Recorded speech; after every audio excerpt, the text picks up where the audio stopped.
Welcome back to the Sodomite Sisters. We are your hosts.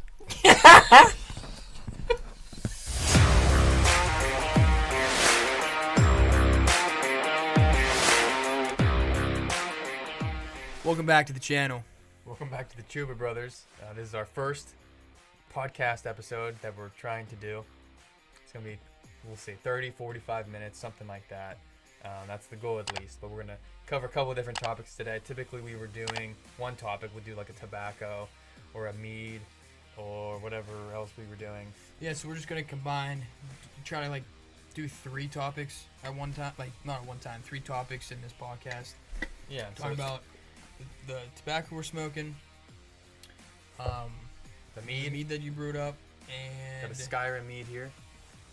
The topic's going to be Clear. New Year's resolutions. Yeah, and so we'll do those three, not necessarily in that order, but let's get started. All right. Let's cover the tobacco first. You want to show? I'll show them. I'm closer. We're doing Boswell's Northwoods. Northwoods by Boswell. Yeah, by Boswell. Very good. This is a black Cavendish, Latakia, and a Virginia. It has no flavor. Go take a bite. And I'm just going to read all. It's a 3.5 out of 146 reviews. 95 of them are 4 stars. So this is one of the best tobaccos by Boswell.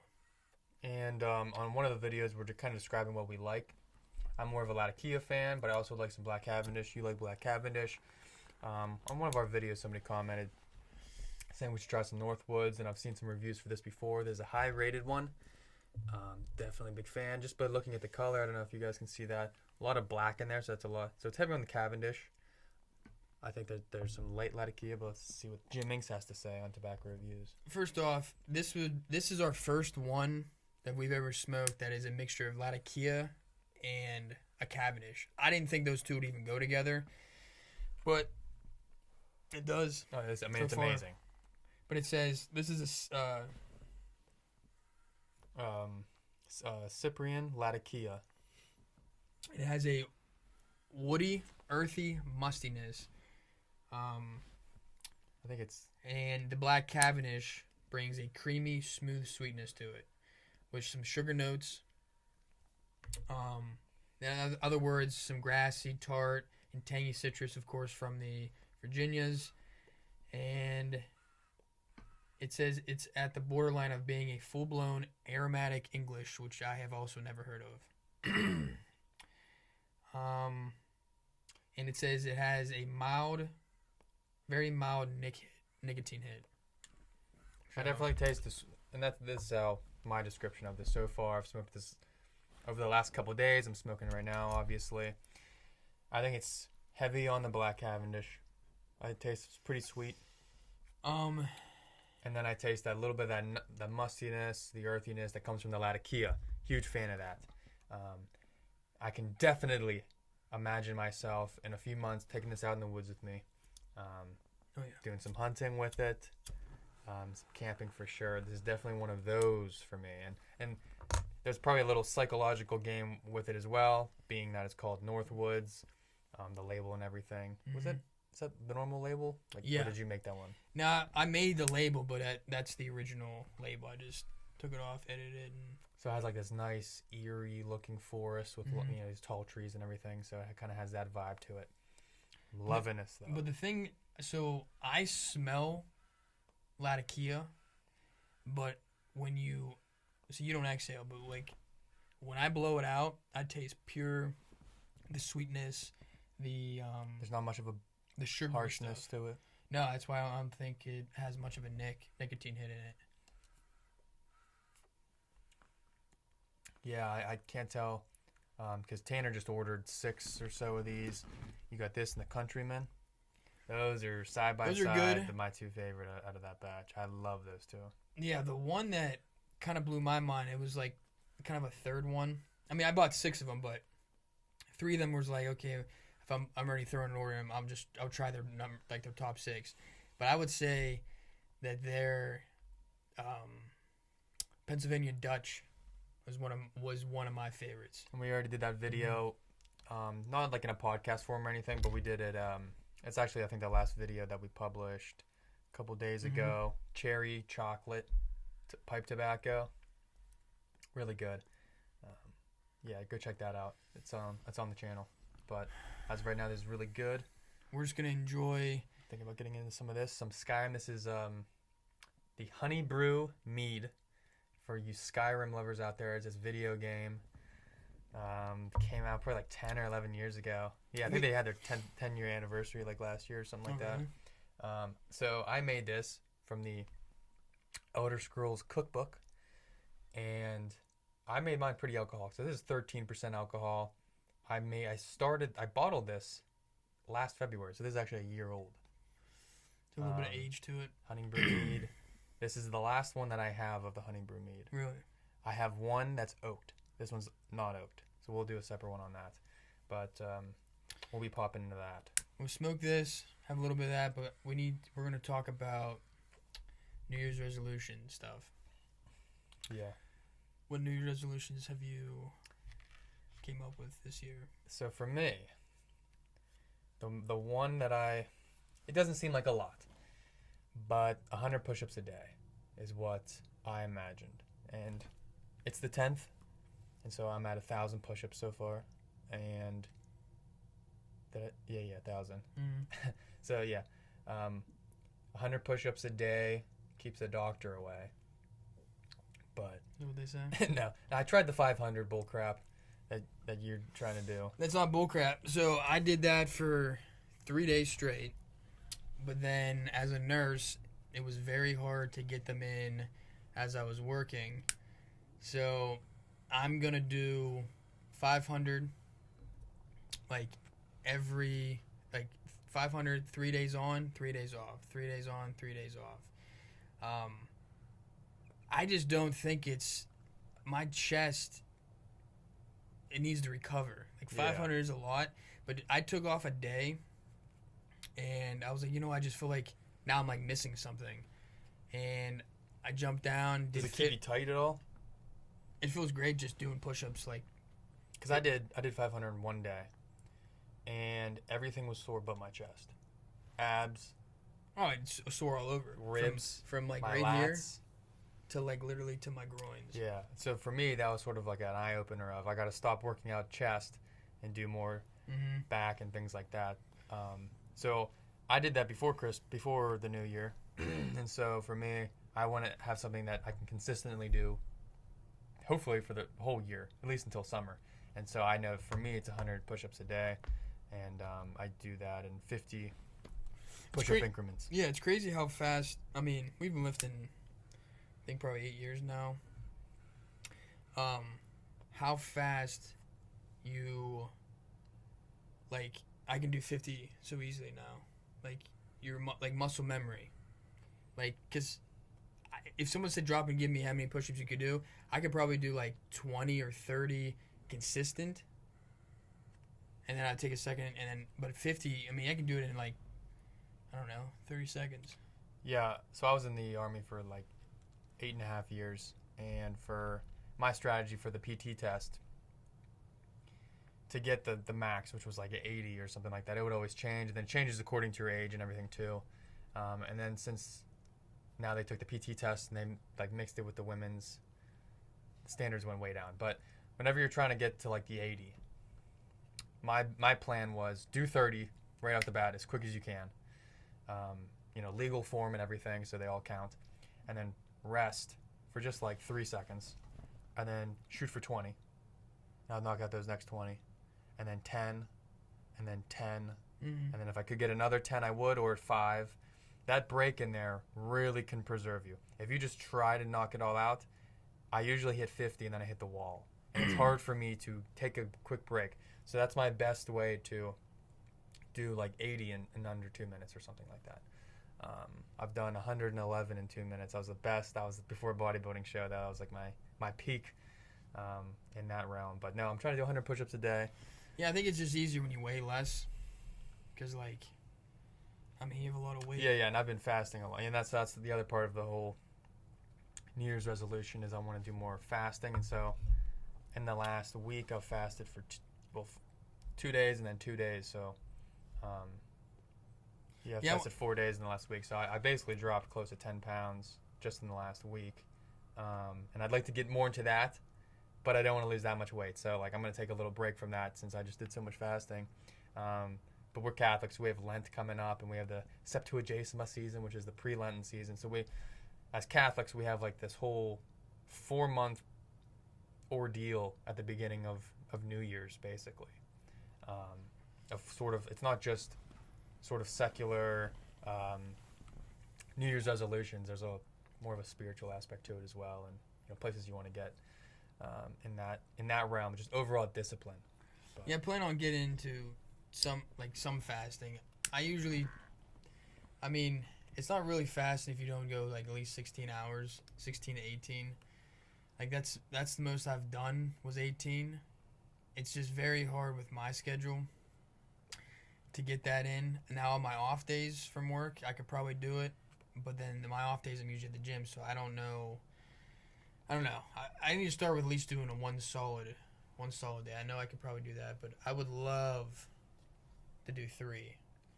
But I might maybe take a vacation or something, do it on my vacation. Because, I mean, spiritually it's great, but I would love to know what, like, the mental clarity aspect of it is. Because I never had that. So. Yeah, no, there's so many benefits to fasting. We'll have to do a whole video on that alone. But, yeah, when it comes, and it's consistency. Because another New Year's resolution of mine is saying a rosary a day, doing a bunch of novenas that I planned out for the entire year. And so just doing the 100 push-ups every single day helps me get into it physically gets me into the mindset of, oh, I have things I need to do today. Every single day. Yeah. The push-ups? Yeah, so whenever there's a food aspect to it, the fasting, physical part, the push-ups, and I'm also trying to maintain the same gym stuff that I was doing. And then the rosary, the novena. I mean, I guess this is a weird New Year's resolution, but we got into chess. Yeah. At least I do 3 to 5 games a day, but mine is like you get up, 50 push-ups, like, because you're laying in bed, you're like, okay, most people are like, I don't want to get out of bed. But as soon as you hit the ground, 50 push-ups, and say, you know what, I can do the rosary. And then, I go downstairs, pour a cup of coffee, play 3 games of chess. Day is started by like 7:30, 8 o'clock. And you have the rest of the day. It's a nice way to start the day. Yeah, and some other things. I mean, confession once a month. I'm trying to do a lot of first Saturday masses and some time of an adoration. And so, yeah, there's a lot going on there. But see, yeah, my stuff's probably going to get a lot more stricter. I mean, New Year's resolutions is like I don't even say like, not the atheist. Well, it's sort of like the general secular. It's like a secular religious practice. Like to Lent. Like Lent is where I try to go hard because it actually has meaning. Yeah, for me, the closer we get to, because there's a pre-Lenten season, and that begins in a couple weeks. And so right now we're sort of like in the secular New Year's resolution, and then there's a pre-Lenten season, and then there's the Lenten season. And then you're basically like off to like get ready for summer kind of stuff. And so as we get closer and closer to like end of March, April, my stuff will gradually get more religious and like less physical. Yeah, but it is nice to do a physical, a mental. I mean, what can you do emotionally? I mean, I guess that's a good question. Yeah. I mean, I'm actually trying to read less books this year. As a New Year's resolution. So much of my time in previous years has gone to that. And I feel like there's almost a cap in certain areas where once you read to a certain point, you're sort of just wasting your time, I think. Like I think this is how it is just for everybody. You're unable to grasp exactly where the information came from, and you're not being able to like articulate it correctly. So I don't really see a point in reading like 100 books a year or anything like that. It's almost like mental overload. Like 10 max, yeah. Because I was thinking about that. I was like, and I buy all my books. I highlight them all, put them back on the shelf. I look at them every once in a while. I like to use them as a reference. as long as I know which books have which information, it's nice that I can reference them. I couldn't imagine if I was reading these for free online Yeah.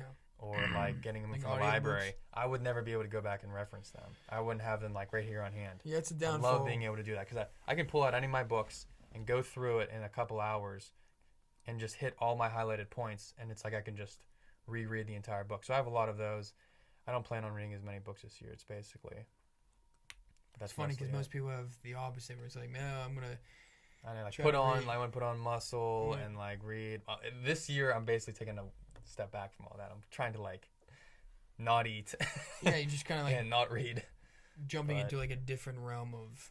I mean, you do Yeah. the same stuff all the time. It becomes excessive. But let's get on to this Yeah. real quick.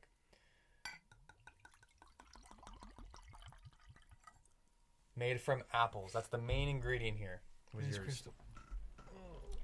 So this is, like I said earlier, Elder Scrolls Cookbook. I don't know if I did mention that part.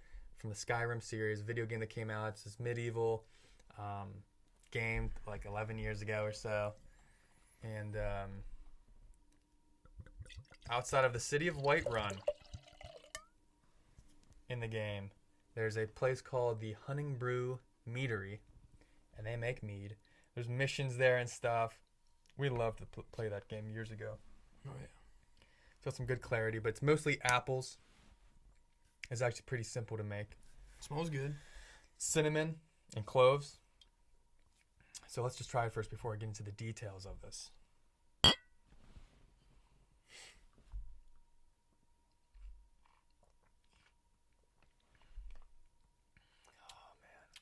man. It's a good one. There's maple in here. No maple. So this is, you basically, That's what it tastes like. whenever I figured this out, man, it changed everything. Buying apple juice at the store, any juice. Go to Shop and Save Giant Eagle, wherever you're from. I'm sure there's a place where you can just have a whole row of juices. Make sure that there's no sorbates or sulfites in them. You made that mistake. I made that mistake. Won't make it again. And yeah, you can just, if you want to make a wine out of it or a cider, you basically just put those juices together. If you wanted to make it more alcoholic, you throw in more sugar, Yeah. brown sugar, whatever. Just If you're trying to make a mead, you throw in a ton of honey. It's a little bit more complicated than that. You want to make sure it's all mixed up. You want to calculate how much sugar's in and get the gravity reading. You don't want to put any spices in the primary because spices like cinnamon, cloves, those are antimicrobial.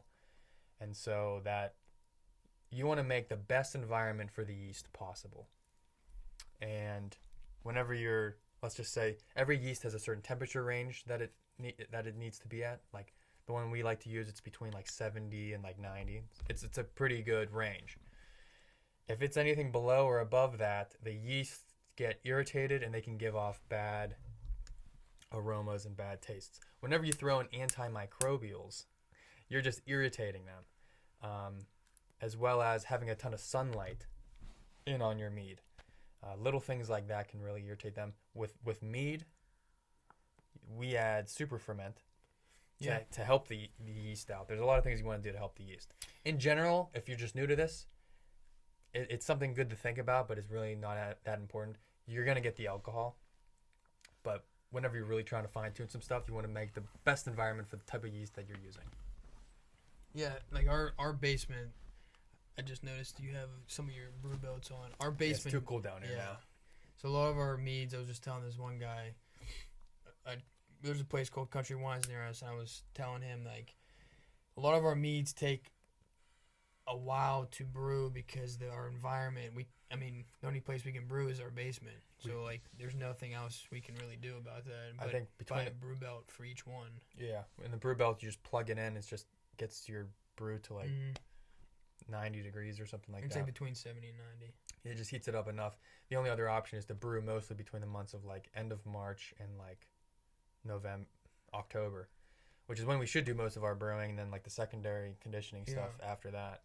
But we just haven't gotten into that swing of things. Flow. Yeah.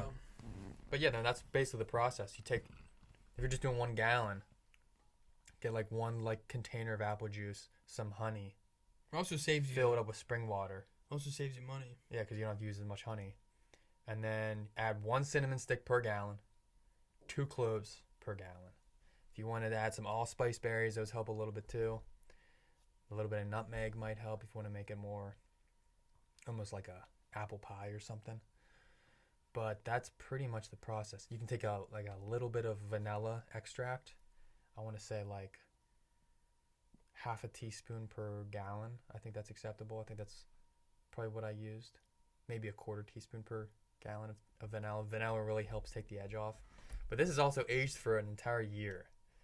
And so it's smooth, in my opinion. Yeah, I just don't know. It's just going to be very hard to really know the difference between something that's aged for a year or like a couple months. Like that's where it's like you got to have fine-tuned taste buds to be able to tell the difference. You know what I also did with this one? I don't remember which apples I used, but I chopped up apples, and after the fermentation, I laid those on top. And that you get a real fresh apple taste if you add the apples after fermentation and you kill the yeast with a potassium sorbate. But like I said, it gets a little technical. If you haven't done any brewing yet, it's such a, oh my gosh, at this point, such a simple process. And you can just have a beautiful array of brews. I mean, yeah, we have anyone comes over, we have every flavor of, geez, oh man, it's unbelievable. Name the fruit. Well, not every fruit. But we have strawberries, mixed berries, maple syrup, every different type of traditional mead, oaked, non-oaked, citrus fruits, all these different wines, herbs. Yeah, like juniper berries. Yep. Heather tips. Yeah, I mean, I basically just like lost track. We have some Meadowsweet. There's boxes yarrow. out there with like literally just like one of every flavor that we have. Oh yeah. But yeah. So it's a great brew, the Hunting Brew Mead. Out of all the Skyrim ones, well, that's hard to say because I like the juniper berry as well. Yeah, juniper berry is one of my favorite ones. I was just reading more on this this Northwoods that we're smoking here. It says the bowl started to heat up at the 15-minute mark, so I let it go out, fixed another drink, and waited for it to cool off. When I relit, wham! So I don't know if that means it's at like a different taste. If it's better at 15 minutes, I don't think we've been smoking for 15. Do you think? Maybe. I don't know. Mine keeps going out. I feel like it's a little bit moist. Whenever you get tobaccos, I feel like they're usually kind of moist whenever you first get them. They need a little bit of time to dry off because I have to like keep relighting. It gets pretty moist. Plus, I'm smoking out of a small bowl. I've noticed that with this is that a lot of moisture builds up. I'm guessing it's because of the small distance between my mouth and the bottom. I just really like this Northwoods because like I do like Latakia, but I have to be in the mood for it. And it's just not heavy, which I love, and it has that like sweetness that just plays right into it. Sweet, and then you just get that little bit of musty, earthy. Yeah. Which is really like if someone came in here, they would be like, "Oh, you're smoking an English," but like you're only gonna be able to taste. You can't smell the Cavendish. Like it's just Cavendish is only in the taste. All right. Well, yeah, I guess we hit off. Mm-hmm. We went over the mead. We went over the pipe tobacco. We did our New Year's resolutions. Yeah, I can't really think anymore because, like I said, we're probably gonna do more stuff during Lent. Yeah, and I guess pretty much one of the biggest New Year's resolutions is keep starting this channel and trying to keep this growing and keep it up actually over the summer this year. Yeah, do a lot of outdoor stuff. Because the other videos and YouTube channels we've started always seem to like sort of fall off. Because I mean, I was in school, started a new job, all this stuff, and just I don't know. Never found time to do it, but now it's like we got a nice consistent flow. So that's a New Year's resolution. 2 or 3 times a week, make a video. Yeah. So thank you for watching. This is the official podcast, episode 1. So stay tuned. We'll be trying to push these out, an actual podcast episode, hopefully roughly once a week. Yeah. And this is mostly what we're going to be covering. A new alcohol, new tobacco, and like a new little topic to talk about. We're going to go everywhere. Maybe some philosophy, maybe a little bit of politics here and there. Outdoors, tips and tricks. Try to get some gym videos in here too. We can talk about gym stuff, fasting, health, nutrition. So we're going to be doing that all here. So like, comment, and subscribe to the channel. Follow us on Instagram at the Chuba Brothers. We'll catch you later. Peace.